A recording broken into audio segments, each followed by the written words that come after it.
Hello, everybody. Welcome to the Media Show on the Pod TV Network. My name is Nick Palavita. I'll be your host for today. And what we're going to do is look at TikTok, and we're also going to look at Twitter. And we do notice that TikTok went silent, then TikTok came back, and we're not sure where TikTok's going. I just got a notice because we've been broadcasting on Twitter. I just got a notice that we can't broadcast on Twitter unless we go move up to the premium account, which we're going to do now that I got the notice, because it's almost like this. You got to pay to play. We are broadcasting on Amazon and Roku, LinkedIn, and also Twitch and quite a few others, but not on Twitter. So I just got the announcement. Who's eating a cookie on this one? Okay. I just got an announcement that Twitter, I need to upgrade to a premium account, and then we'll be able to go on Twitter. I put us on Twitter because it looked like through the system that Twitter was going to take it. So I figured, okay, Twitter's back up and running. We'll put us back on Twitter. Then I just got an announcement that Twitter, I need to upgrade my account. So I got to figure out how to do that so that I have a premium account, and then we'll be able to. Are you doing it on your laptop or phone? I do it on my computer. On your computer.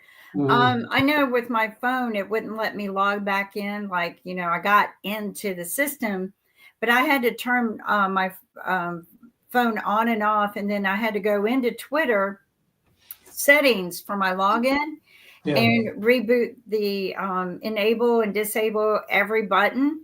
And then I got in. So you just have to tweak whatever it is, whatever they did. They went in and were able to disable all our buttons. But when it happened, even though they enabled them, your phone or your computer's like, no, I didn't like that. So you just have to re-hit all the settings and everything. But this whole thing was a Trump scam because, they're thanking Trump for getting him back on. He's not even president yet. And here's what's funny. All of the TikTokers, they know that this is a scam, and they go, oh, look, I'm reading, thank you, Trump, da-da-da-da-da. If it weren't for you, TikTok wouldn't be back on. No, we know you're the one who tried to get us, get this ban to begin with years ago. No, we're on to you. So, this whole thing was trying to make Trump look good, but he should have waited. They should have waited another day until after he was inaugurated. It was too big of a scam.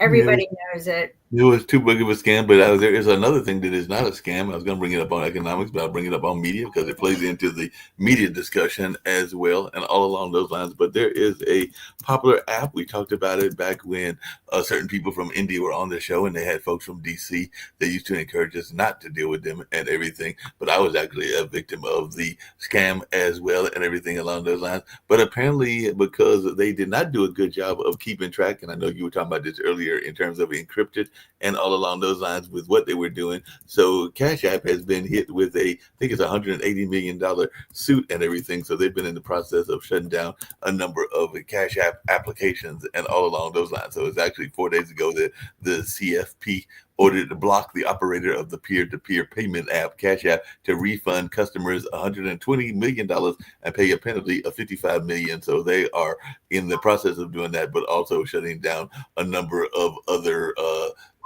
kind of Cash App applications because they're trying to find a way to stop fraud, because a lot of people are getting hit by. Well, Cash App isn't the only app that is defrauding people. Yeah. Other countries have come up with many third-party pay apps. Mm-hmm. There's Robinhood. That's a good one. We're robbing you.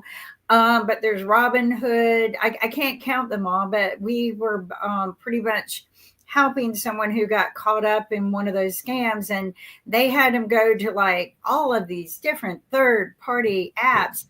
PayPal being probably the biggest one where the scam artists route most of the money through is actually PayPal. And I don't know why we haven't been suing PayPal when, to me, they were the first who started this. But if you go look at most of these Cash Apps or the third party side apps to text with because they go, oh, it's more private, like Telegram. Mhm. Beware, but go look to see what country they're based out of. And you will sit there and you'll go, no, I'm not going to put my money through that. Or Yeah. no, I'm not going to text through that. I will say this, something that has been just very concerning to me is all of this TikTok banning, because, we're scared of China spying on us. Your iPhone, Right. and mine only has one camera, but some of them have 3 or 4. And think about this, those lenses, you really don't need all of those. I'm sure they convince you do. But one of them is actually scanning everyone's face and reporting it back to China. Bet you didn't know that. Also, the iPhone to Droid, or Droid to iPhone. But anyway, all the Droid messages are no longer encrypted. So iPhone can get all the messages from other phones. But your iPhone sends more data, dangerous data, to China than a social media app that does goofy videos. Yeah, and the thing with PayPal, Just just to get saying. back to that and everything, and I agree with you on that, is that PayPal is actually the reason I didn't like PayPal and liked Cash App more and everything is that PayPal, even if you have a business account, requires a fee and everything like that. So they always had that fee that was there as well. So that was Yep. the problem that I had with them because I had to let PayPal go because of their fees, but also I noticed what I felt like to be some scamming for their, constant users. It wasn't just the fees; it was just everything else. But I have seen and witnessed how a lot of people who are scamming people online, they route the money through PayPal, and the reason is they can't be traced. The other third-party apps, Cash App and stuff like that, they use those. But Robinhood is a new big one. They're based out of India. And Telegram, I think, is based out of India. But I literally watched them walk these mentally, people who are suffering mental issues, walk them through how to set up the account, how to put their bank account on it, and everything. And it's scary. It's scary. I wouldn't use another online third party bank. I just wouldn't.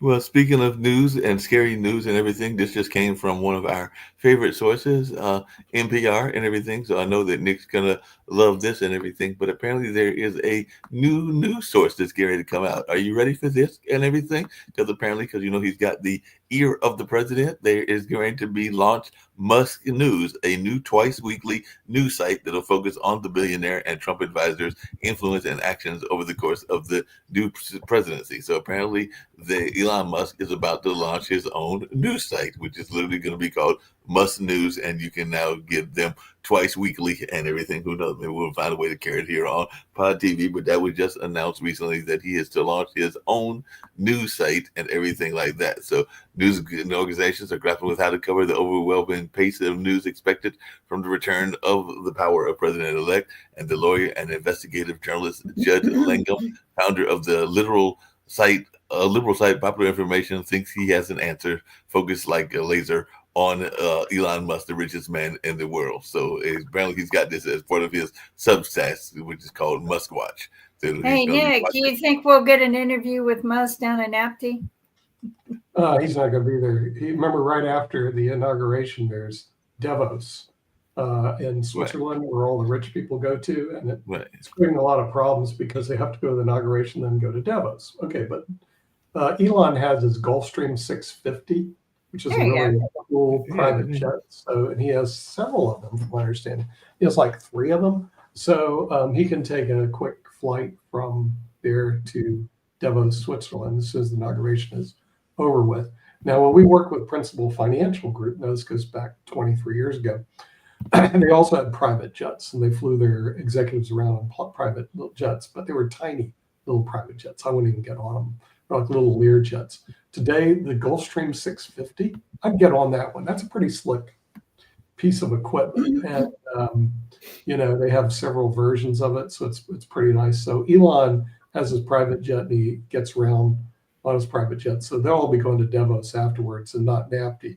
NAPTI is meant for television and media executives, not really meant for So, over Nick, that. what do you think about this idea that this guy is putting out there? And like I said, I was just joking when I said it was Elon and everything, but there is this gentleman that's going to have his twice weekly Musk Watch, and it's going to be a newsletter. He's Well, going this to is pretty run it good. off I of mean, Substack that's going to well, basically just focus on what Elon is doing and everything. So this gentleman, Legum, who is a liberal and everything, is going to do his Substack, and I've actually got a Substack myself. Not as active with it as I probably should be and everything, but it'll be focusing on what Elon is doing and all in that space, and it's going to be a twice weekly report on Elon's activity.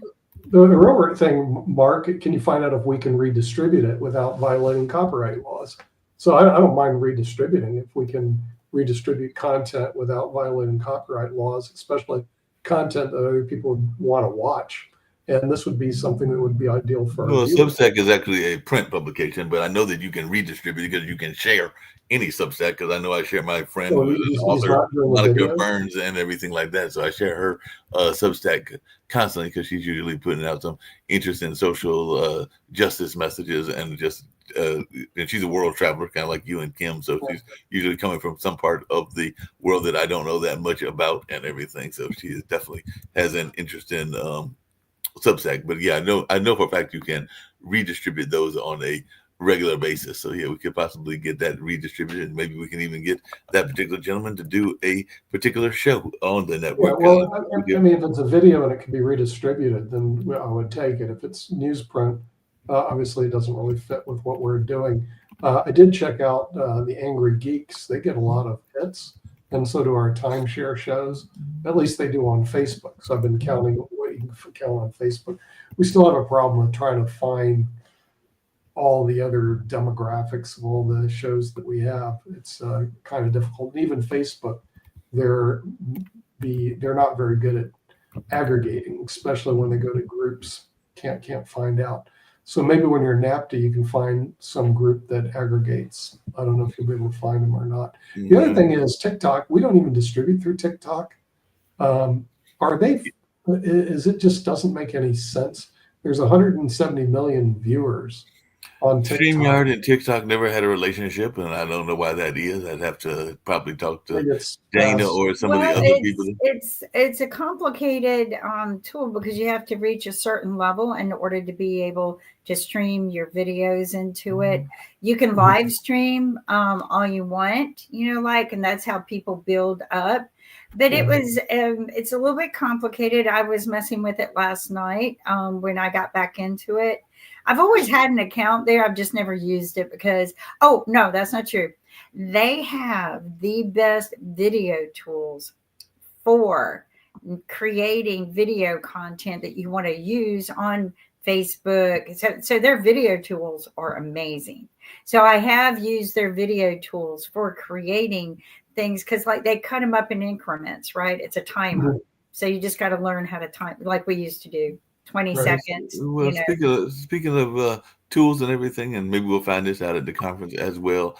Apparently, there is a major network that is very much right leaning. I know that some people are talking about who's right and who's left and everything, but it is apparently dominating the media landscape. And apparently, I'd love to hear your thoughts about this, but apparently Fox News is in a league of its own when it comes to viewership, dominating the cable news landscape by broadcasting the 500 most watched shows since Donald Trump won the election on November 5th. And that's according to the Nielsen, which does track TV shows. And in December, the conservative network commanded the top 400 cable telecast with left-leaning MSNBC's The Rachel Maddow Show coming in 401. So it looks like there is a serious monopoly of information in terms of who is winning the war of communications. I know that sometimes when Jacoby's here, he talks about the messaging that folks are doing, because I don't even think Midas Touch has that strong of a hold and everything. So is the right just kind of like taking over the media landscape and everything? Because if you were to hear that, you would think that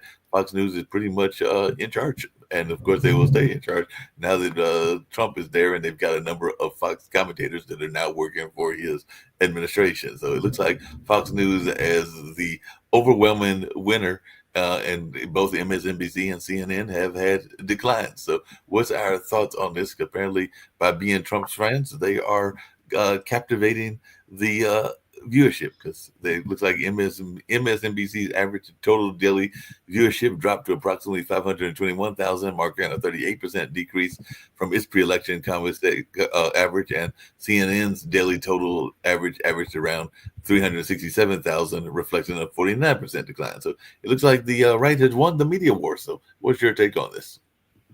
I think what happens is you're going to see those are all traditional media. You'll see this happen at NAFTA. They run that versus streaming media. And ultimately, the traditional media like Fox, ABC, and NBC, they're going down the toilet. It's just a slow, gradual decline.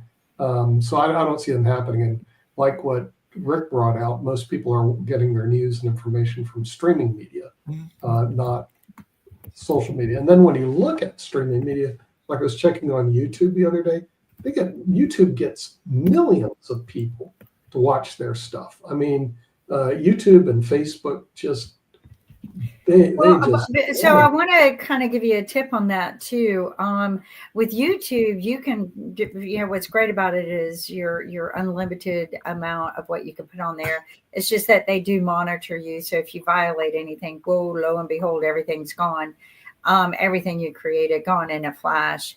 But I will say this, that it's really good to distribute.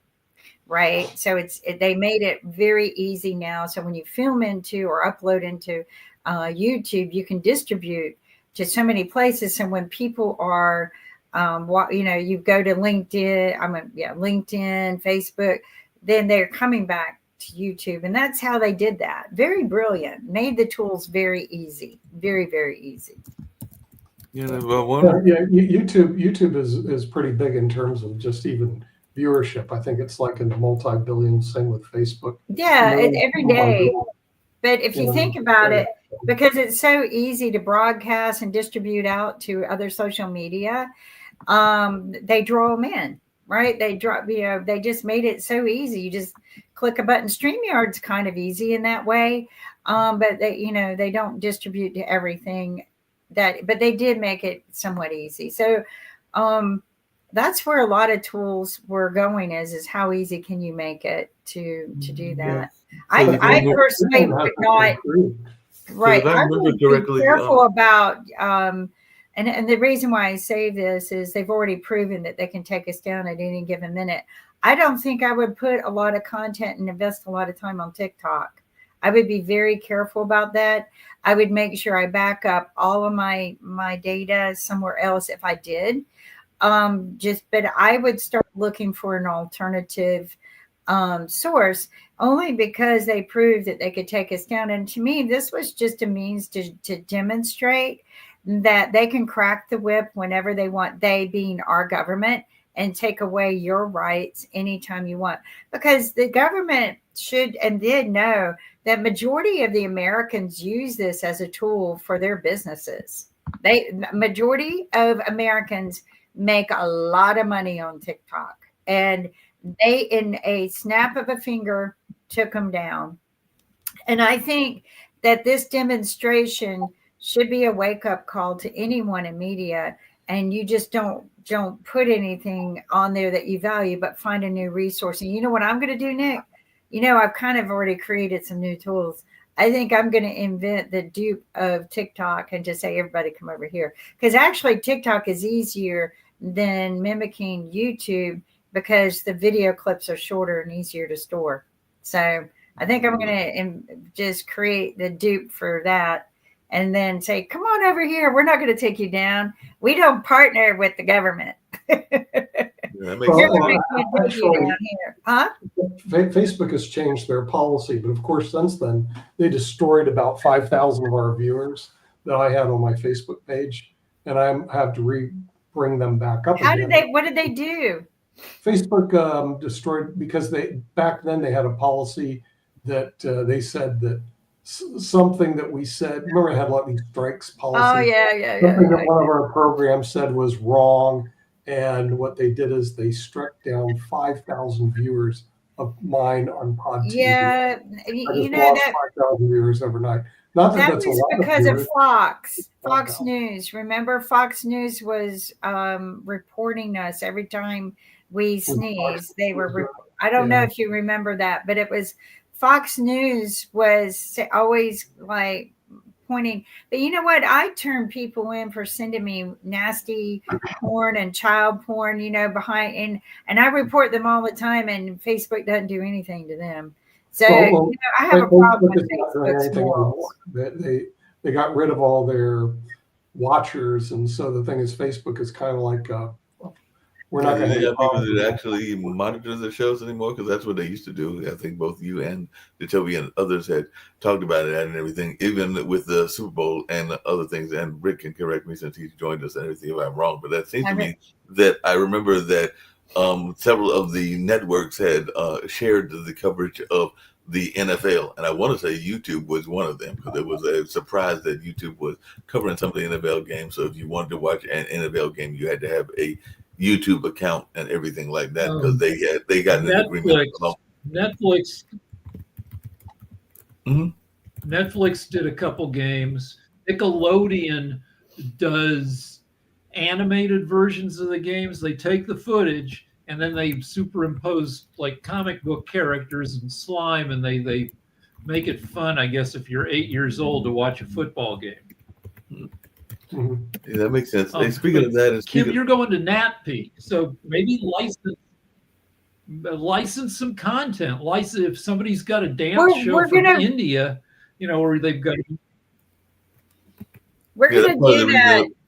That's part of the reason of going there is to license some content, but also let them know about some of our content as well, because some of it may be wanted to be picked up by India or France. Because I know that there was a French network that had sent me an email. I've got to forward it to Kim to see if she wants to be there, but they were interested in having a dialogue about what could be traded or not traded at this particular conference and everything. And I know that they were representing French content, and I think there was another one that might have been representing some Spanish content. I had to look back at my emails and everything. I did have a quick question for you, Rick, and then we can get into some other media sources. But going out to eat yesterday, I ran into a sporting event, and since it's a media show, it just seemed to me to be slightly wrong. And I know that everybody can adapt games to fit their selves and everything. We had regular football, and then that became the spring football, which is arena football and things like that. There's the 3-on-3 basketball competition that the women are doing that are part of the WNBA. So some of these adaptations can be fun and maybe even as fun as the original version. But when I was in there, and maybe it's been out there for a while, you would know better than I do because I do follow sports, but maybe I don't follow it as closely as I should. But they were very massively attended because it is soccer or what they call football, but it was inside soccer. And to me, that just looked wrong because, like I said, the field looked too small. It looked like we were having a hard time navigating it. I'm used to a big field in soccer and everything. So I just wanted y'all's take on this notion of one problem with soccer is not enough scoring, right? Like you might have a game that ends 0-0, and maybe with arena soccer, it's easier to score because it's tighter in there. I don't know. And that would make sense that you put it that way, even though the score of the game I watched, and I didn't watch the whole thing, it didn't look like there was that much scoring, but it was a spectacular score on the goal. So maybe that is what they're trying to do with arena soccer is make it quicker and more score oriented and everything. But yeah, it looked weird because I'm used to seeing soccer outside too. What's your take on that, Nick? You're a soccer person. You're down there. I'm pretty close to FC Barcelona. It's right down the street from where I live here in Barcelona. Right. It's pretty big here in Spain. I mean, they follow soccer as big as American football. And it's not going to change because it's pretty traditional. In other words, the indoor and all the other stuff is fine, but it's going to be a long time before it overtakes the traditional soccer that exists, which they call football over here. So right. It's pretty big. What can I say? In Spain, it's in Europe in general, it's soccer. It's American football has never really taken root here at all. They're not interested in it. Can't tell you why. Well, I mean, American football is one of the most equipment-heavy sports there is. And soccer is one of the lightest. All you need is a couple, something you can call a net and a ball and a patch of dirt. Yeah. Speaking- So yeah. Yeah, speaking of that and getting back onto media news and everything, this is coming from your area of Spain and everything. So I'd love to hear your thoughts about it. I just saw it on the news. It just came out. Spain's Prime Minister Pedro Sanchez said he's going to propose banning purchasers from outside the European Union from buying property as the government seeks to curb rising housing prices, which have become an increasing source of friction. So he's going to propose to ban these non-EU foreigners who are not residents and their relatives from buying houses in our country, since they only do so to speculate. And he said that at a political rally in Placentia in Western Spain on Sunday. So what's your notice about this? You're one of those non-EU citizens now living in Spain, but apparently he's unveiled a proposal to tax up to 100% the acquisitions of property by non-EU citizens. So what's your take? You're part of that group. Well, they definitely have a problem here. I was checking into it. First of all, I got residency status, so I can buy without the 100% tax on buying properties. So let me give you an idea of how that works. Let's say you want to buy a home here for $400,000. You have to then give the government $400,000 in taxes to purchase the $400,000 home. Currently, if you want to buy a $400,000 home, you have to give the government 10% or $40,000. Seriously. To buy the home. 10% is a little more reasonable than 100%. Now, the 100% is going to affect this year. They're doing that, and they're eliminating the golden visa here. Why are they doing it? The average Spaniard here, the average American makes like 60,000 a year. The average Spaniard makes 27,000 or 13,000. I mean, they don't have the income to support buying houses here, Mark. I mean, it's very difficult if you're born in Spain, you're raised in Spain, you work in Spain, to afford housing, especially a $400,000 home on a $13,000 income. And that's the real problem. So and what's happening? Foreign money's coming in. 27,000 homes a year are being bought for investment purposes and then turned around and made Airbnbs. That takes 27,000 homes off the market every year, 27,000 apartments. So they're squeezing all the Spaniards out of the marketplace by foreign money coming in. 90 million visitors in Spain last year.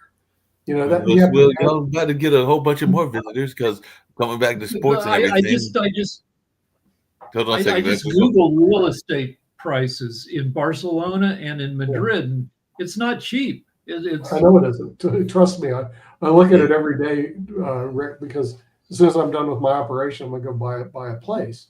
And Barcelona is equivalent to any city in the United States. So is Madrid. Yeah, like between like 500 and 1,000 euros per square foot. I know. It's really expensive and everything. Reasonable housing, you have to leave Barcelona and leave Madrid. The only problem is I want to live in Barcelona because of the airport. They have a great airport and great weather. So I'm just going to grin and bear it and buy a place in Barcelona. But if you want really cheap, good housing, just go outside of Barcelona and go outside of Madrid. There's plenty of houses available that are really inexpensive and really great deals. I was trying to talk my wife into it, but she didn't want to live in Barcelona. Nick, I've got good news for you. I've got good news for you from the world of sports and the Nick, I've got good news for you from the world of sports and from the world of one of your favorite areas and everything. And you don't even have to leave Spain, because apparently this just came down earlier today. The Miami Dolphins will play in the NFL's first ever regular season game in Spain when Madrid hosts a matchup next season at iconic Bernabeu Stadium, the league announced on Friday. So the Dolphins will be the designated home team at Real Madrid's venue, which features a pitch that retracts a way to make the way for a field that can be used for American football. It has a capacity of just over. What year is this going to be? 2025? Next year. 2026?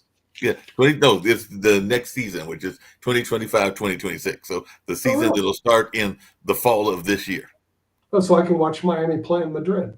Yeah, you can watch Miami play in Madrid. Madrid's only 2.5 hours from where I live. It says we are thrilled to play the NFL's inaugural game in Spain, a country of rich history, tradition, and passion, and a home to a vibrant Dolphins fan base. So apparently there's a bunch of Dolphin fans there, said Tom Garfinkel, the Dolphins vice chairman, president, and CEO. The date of the game in Miami's opponent will be announced this spring, but the Dolphins and the Chicago Bears hold marketing rights in Spain as part of the league's global market program, which allows team to hold events and sign commercial deals in those locations. So who knows? Yeah. Maybe Chicago will be the other team, or maybe they'll pick somebody else. But there will be a game in your neck of the woods. Yeah, the thing is, see, they've made it very easy to go internationally here. This is part of the reason I like Barcelona. There's a airplane called Level, and Level has nonstop flights between here in Miami, here in New York, here in LA. I can go to where Rick is for like $200 one way, 400 round trip. And I'm going, wow, this is really cheap. What's going on here? It's owned by Iberian Airlines, British Airways, and another major airline, so that you can go cheaply between here and LA on Level Airways. And I'm going like, wow, another reason to live in Barcelona, because it's headquartered out of here in Barcelona. So what's happening, and the flights aren't that long. It's about 7 hours from here to go to New York and 7 hours to go to Boston. But to go to LA, I think it's like 15 hours or something like that. It's pretty far. Probably 11 or 12. Yeah. That's not bad at all, but it looks like Bernabeu, where this game will be taking place in 2025. You might, if you're still around there in Spain in 5 years, get a chance to go to a World Cup, because it's the leading candidate to host the finals of the 2030 World Cup. So in 5 years, the 2030 World Cup will be held in that same stadium. So if you're into the traditional soccer and everything, or traditional football, you might get a chance to see that game as well in another 5 years. Wow. That'd be great. Yeah, Rick. Since this is a media show, I want to bring up yesterday, the LA Times, which is now owned by a fairly Trumpy billionaire, ran a whole special section called "How Hollywood Lost the Culture Wars," which is, there's this long article here, the Hollywood had the Kamala Harris had all the good celebrities. Trump has Kid Rock and, just crappy. Yeah. And what's his name? Ted Nugent, Scott Baio, the guy who played Hercules, Kevin Sorbo, just like people you don't care about. But here's a paragraph from this article. Hollywood studios scrambled to build, program, and market streaming platforms that could compete with Netflix, only to discover that millennial and Gen Z viewers had begun to abandon traditional movies and TV shows in favor of video games, Twitch streams, YouTube tutorials, and short vertical videos on platforms like Instagram and TikTok. So, the election showed it, that the traditional celebrities, that nobody gives a crap about Oprah anymore, or even Beyonce when it comes to getting voters out. No, they don't really care about Taylor Swift either, a number of those. But Brian Cox, who is a major Hollywood star, I guess, and everything, has urged his fellow Hollywood stars to stage a hidden protest against Donald Trump and climate change at the Oscars. So the Succession star is from Scotland, but he spent much of his career working in America, and he told Good Morning Britain on Monday about the fears for the U.S. on Donald Trump's presidential inauguration day, as well as sharing his thoughts on those horrors at the wildfire. So what does he want the Oscar he asked how he thought do? this year's Oscar ceremony could go ahead. Cox said it's up to our profession to honor the truth of what's going on and everything. And he did say this year's Academy Award nominations have been delayed twice after the wildfires raged through the Los Angeles area, and on the day of Donald Trump's inauguration. Actor Brian Cox has called for the movie industry to use the ceremony to take a stand against the president's view on climate change. So he said climate change is a hoax, and apparently he told Good Morning Britain that his fellow stars, many of whom lost their homes and possessions in that fire, should use the Oscars as a protest against the current situation in the U.S. All right, we had one major award show already, the Golden Globes, hosted by Nikki Glaser, and she stayed away from politics. She even wasn't. Now she's very dirty and is known for being really mean at roasts. She didn't do that. She goes, I'm not going to do a Ricky Gervais. I want to host this again. I'm not going to burn it down. And she did a good job. And she did it without she didn't go political. She didn't destroy celebrities with her jokes. So doing what Brian Cox wants to do is a ticket for people for it to get low ratings. If they try to, nobody wants. I mean, the thing is, when you watch the Oscars, you want to see the media. You want to see who won, who lost, what was good, what was bad. You don't want to listen to somebody's political griping. So all I can say is that if they're going to turn it into a political show, I just won't watch it. And so we'll have to won't even watch it. You want good like jokes I said, on that, Nick, I would disagree with you because it depends on the political nature. There was, and I can't remember all of them, but there were some political statements that were made in past Grammys and past Oscars that I did not mind, including some that were addressing some of the inequities in Hollywood and everything along those lines. So I think it depends on what you're using those speeches for and everything, because I've heard some speeches, including sometimes the movies themselves might have had a political overtone and everything. So if the movie has a political overtone or you've got a passion that existed before and everything, that I don't have as much problem as maybe you do and everything. So I do think that to some degree. Then if we're going to do that, let's turn the Oscars into one big mega party. How'd you like that? No, okay, here's the deal. My own point is that I think that people have a right, whether they're magazines, I think they have a right to their viewpoints and everything when they're giving their award speeches, when they're giving their acceptance speeches. I personally think that I have no problem because I think it is the responsibility of certain people to use their platform to address issues that they're concerned about. It's like if somebody's dealing with breast cancer and they want to talk about breast cancer, then I don't have a problem with them doing that. Now, some people do have a problem with that. Here's the freaking deal. All right, so here's the deal. You want to leave the messaging to the professionals. I say this as a professional joke writer, that when somebody hosts the Oscars, they bring in a team of joke writers. Those writers might, in the month leading up to the show, they might write 1,000 jokes or more. And then the host, goes through the jokes, writes a couple of his own or her own. And, a good host will boil it down to 15 or 20 of the best of 800 or 1,000 jokes for the top of the show. And then maybe a few jokes sprinkled throughout the show. And they can be political as long as they're short and punchy. Like, I think 2 years ago or last year at the Oscars, Trump attacked Kimmel, the host, in a tweet during the show. One of the writers must have been watching the internet, looking to see if Trump was going to do something like that. And so then they go, look what Trump just tweeted, and then they take it to Jimmy, and he comes out and he reads the tweet, and then he says, isn't it past your jail time? I'm surprised you're up late watching. And that's a 6-word joke. It's over in less than 10 seconds.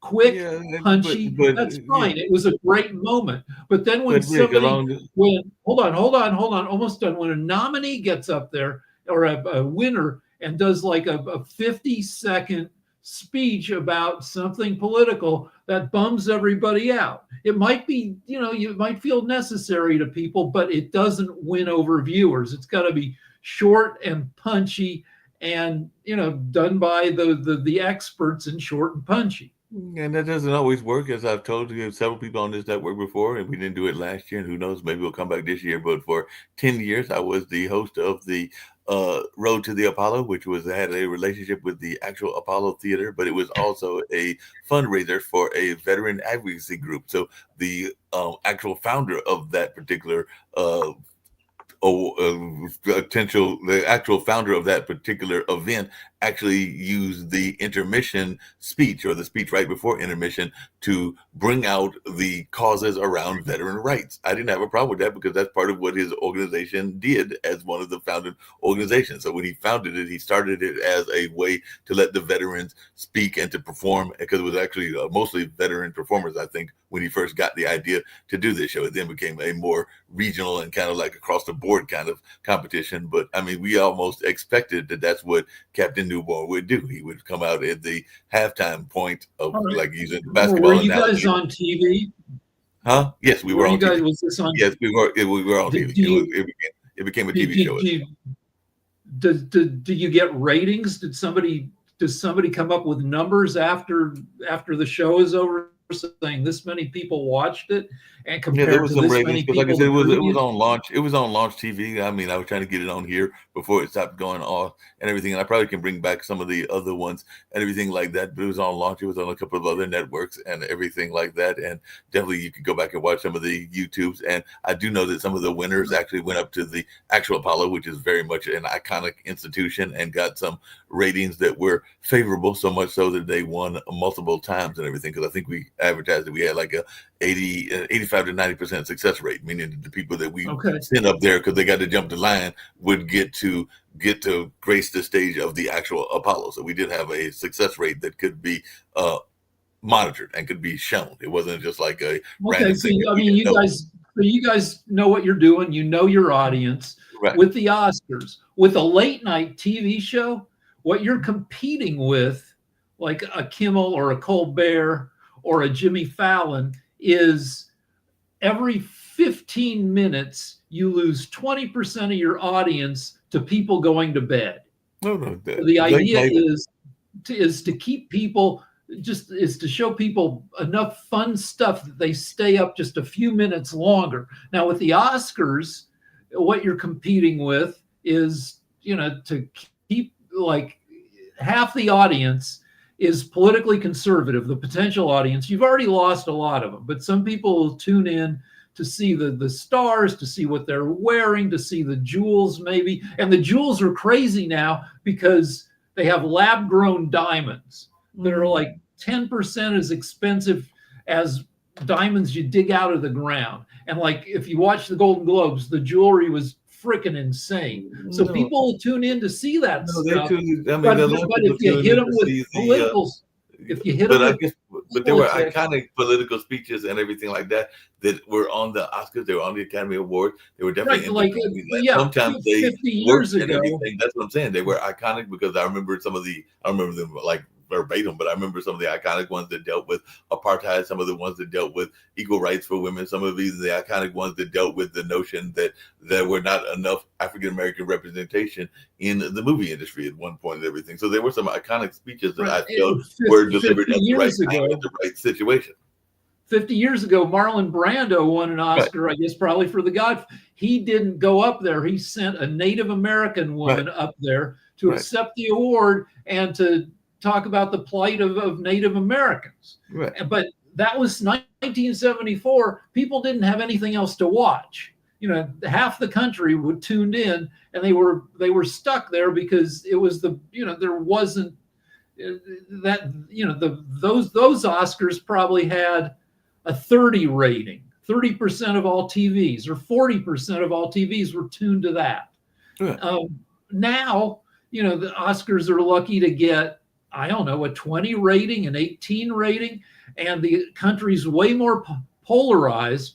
And if somebody gets up there and makes a speech attacking Trump that's not jokey, you will right then lose, I don't know, 10% of your audience. But I mean, we're not necessarily in a religious standpoint either. And I know that, I just watched half of the games, and after the games, half the people, and I'm not saying they weren't right. I consider myself more spiritual than religious, but how many times do the athletes, when they are done the interview, the last thing that they do is they, in some cases, they are born again. They thank Jesus Christ and for the victory of the game and everything. And I wonder how many of the people actually are listening to that, or they tuned out by that point because they're like, I know what he's going to do. He's going to thank either in a sense of being born again, Jesus, and there are some born again athletes and everything, or it can also just be something that's like a throwaway line that you almost feel that you have to say. Yeah, no, I don't think anybody minds that, and that just takes a second. What people mind is political message after political message. 2 or 3 people, in their thank you speeches, and there's been less of that. I think people see that it's not a winning strategy, and that's what this article in the LA Times kind of says. I think liberals, including myself. But Rick, do we need an ambassador? Because apparently he's appointed, Trump did, 3 people to be the ambassadors to Hollywood. And some of these are has-been actors and everything, because they haven't really done that much lately and everything. So do we need John? I forgot who they are, but do we need Mel Gibson? Mel Gibson. You got Mel Gibson, who is kind of rehabilitated himself a little bit. And you got Stallone, and I forget the third guy. But what are they going to do? They're just going to make movies. They're not going to change the tone of movies.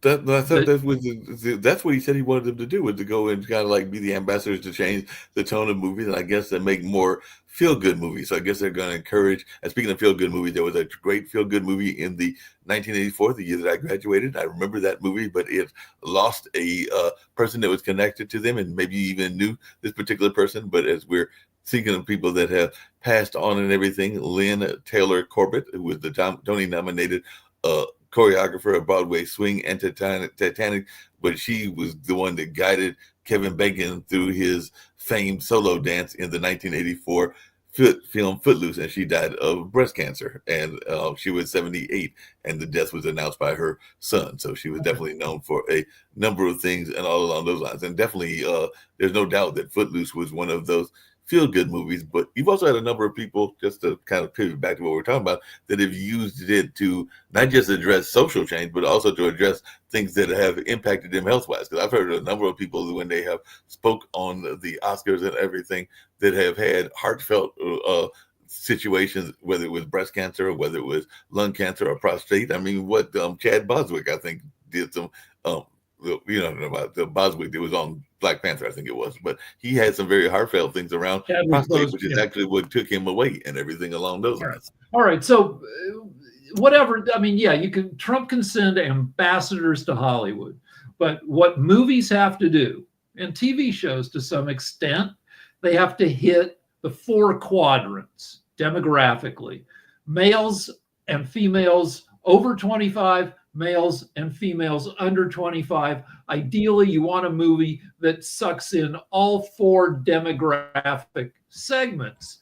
And to that extent, every movie that gets, $100 million to be made and then $50 million to be marketed is a feel-good movie, because somebody has analyzed it and focus grouped it to make sure that it's got something in there for men and women, young and old. And if you ever watch Bollywood movies? Mm-hmm.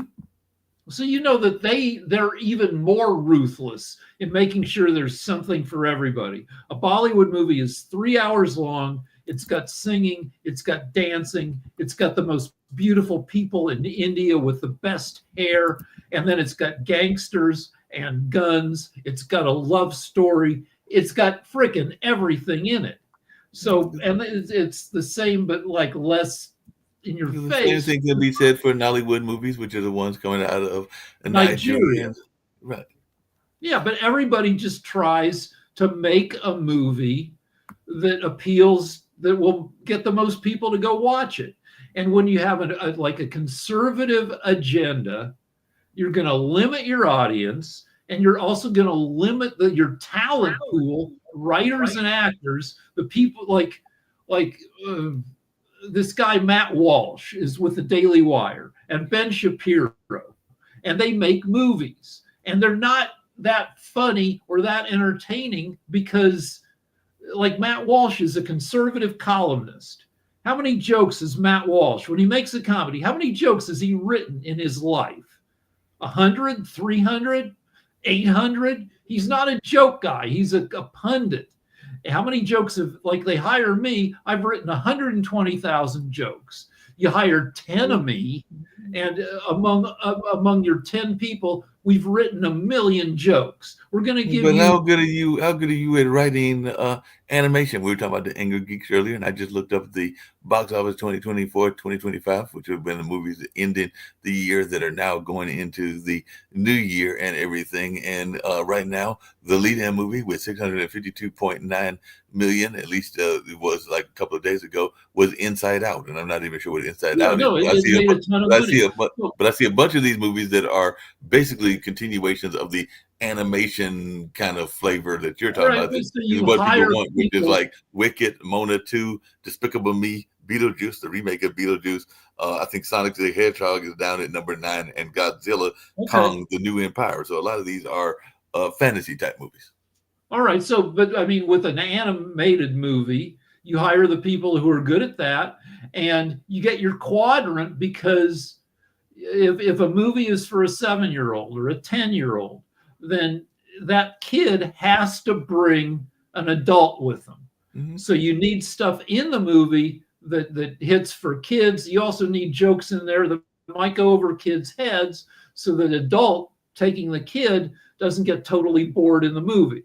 But still, it's a 4-quadrant thing. You're hitting young people, you're hitting older people, and the But animated movies.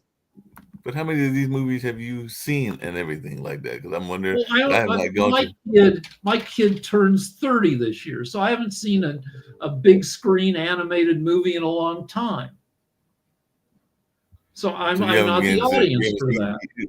right? You haven't seen Deadpool and Wolverine or I Wicked, which I saw know most of it. Yeah, no, I saw that. Yeah, I mean that's not animated. That's no, and Wicked is that a replay of the old Wizard of Oz and everything, if I remember correctly. But from the standpoint of the Wicked Witch and everything, I'm not sure yeah. what. No, my wife saw it. I that's not. I mean, I probably would enjoy it. I just didn't see it. Did you go But see I'm not Mona too?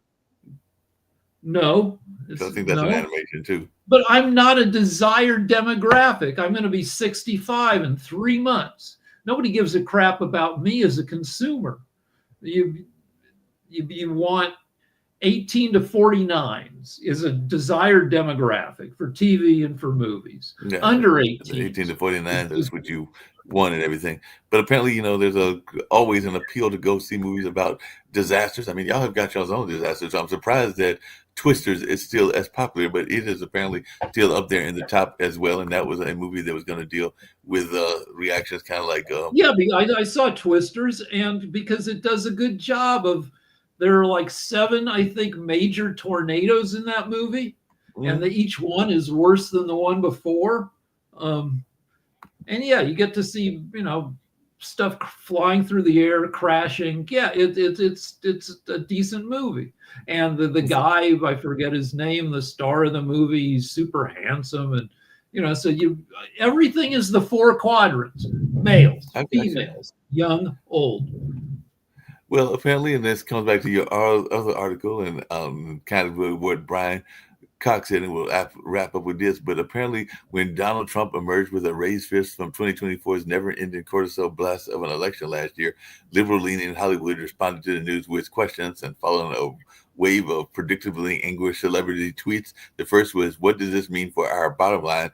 The second was, "How do we make Trump 2.2 work in our favor?" So cable cowboy John Malone, the Liberty media billionaire who once owned stakes in Stars Entertainment and the Weinstein Company, began agitating for a wave of new merger activity that would have been unimaginable under the Biden administration's regulatory amble. So Warner Brothers Discovery's much hated CEO David Zaslav rejoiced at the impending regime Zaslav, change. yeah. So it looks like Well, a lot of these folks. like, It looks like a lot of these folks, both liberals and conservatives, are going to be looking at ways to kind of like do merger takeovers and maybe even do things along those lines. So this is going to be a new era of Trump takeovers and everything, because even the Disney Entertainment co-chair Dana Walden. The CEOs don't care. They just care about their stockholders and about their salary. There was Zaslav made 1 year, he made $400 million, $450 million. These guys average $50 to $100 million. The CEOs of these big media companies, they make a ton of money. They've pulled back production by 40% of TV and movies because they found their shareholder value is, they found out they don't have to spend all these billions on making stuff, but the price of their companies hasn't gone down. The writers. It looks like this article is saying it's in Vulture, by the way, which is a industry magazine and everything, but it looks like they are predicting what you're predicting, which is that Hollywood will generally become more self-censoring and less capable of critiquing the current political moment, if not less influential overall. So they're thinking that Hollywood is going to start self-censoring itself, maybe even like Bob Iger, who I know is one of Trump's targets because he's a Disney guy, and everything will self-censor themselves. Yeah, so like you got Zuckerberg in the in the church with Trump at the inauguration. You've got Joe Rogan. You've got the head of Apple, Tim Cook, I think. You got all these industry these heads of huge companies kissing Trump's ass, and it makes perfect sense that they would, because Trump responds to that stuff. Right. You had Trump got $200 million in contributions for his inauguration, which is to throw a parade, now canceled because it was cold, and a bunch of parties.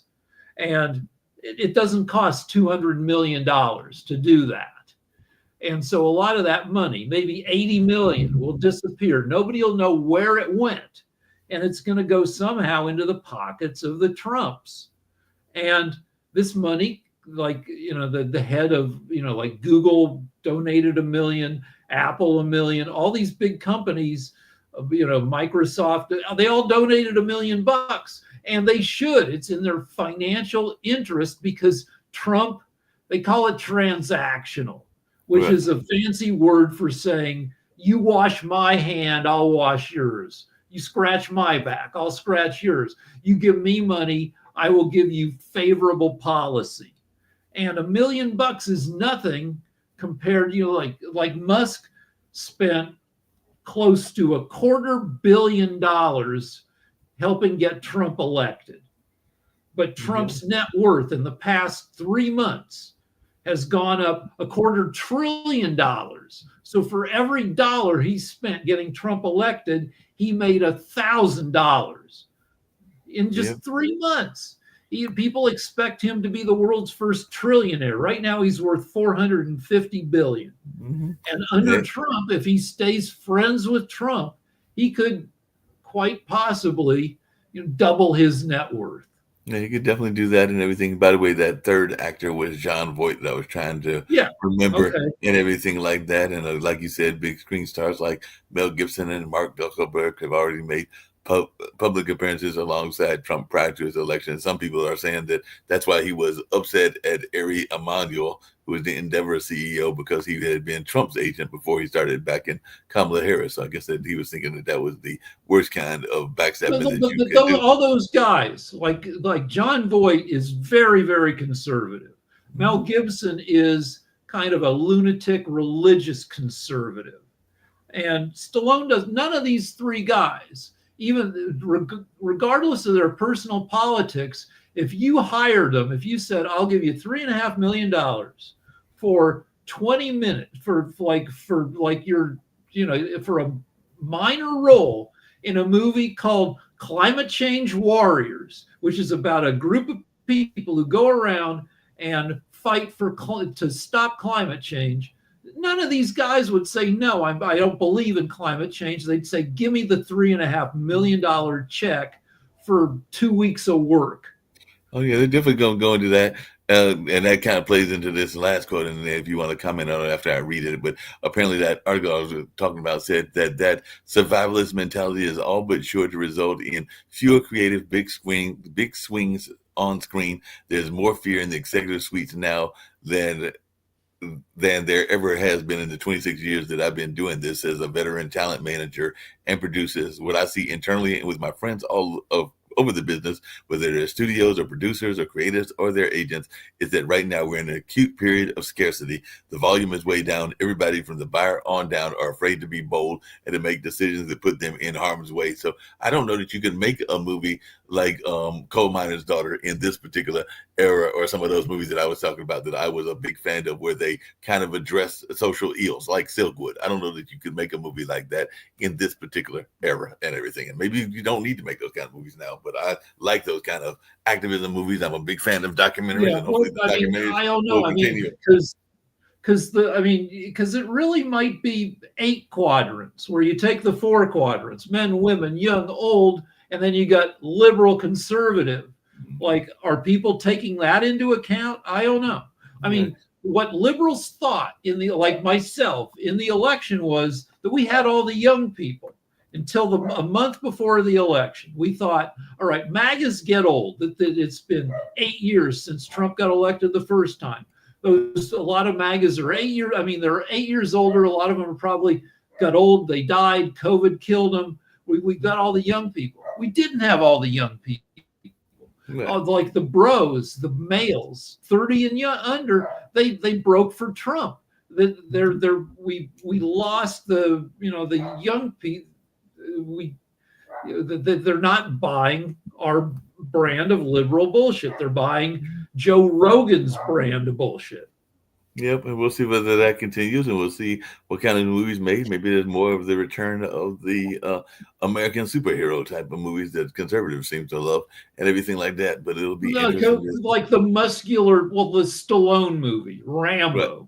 He That's made, something. I don't know, how many Rambos did he make? At least There was 3. there was tons of Rambos. There was the Terminator, those kind of movies. Maybe they're going to come back and everything, or even the ones that Lethal Weapon. I was trying to think of the one that and Mel Gibson Predator, was. and all Right. those crappy movies from the 80s that had manly, muscular men, shooting at stuff. Right. It might be the return of that, or it might be like these animations, which is appealing to the women. But it'll be interesting to see how it all plays out. But right now, we're going to get out of here because we've got the Timeshare Show, and I'll see you on Tuesday with our variety of shows Right. at that time. See you again. Yep. See you then. Thanks. Bye. Bye.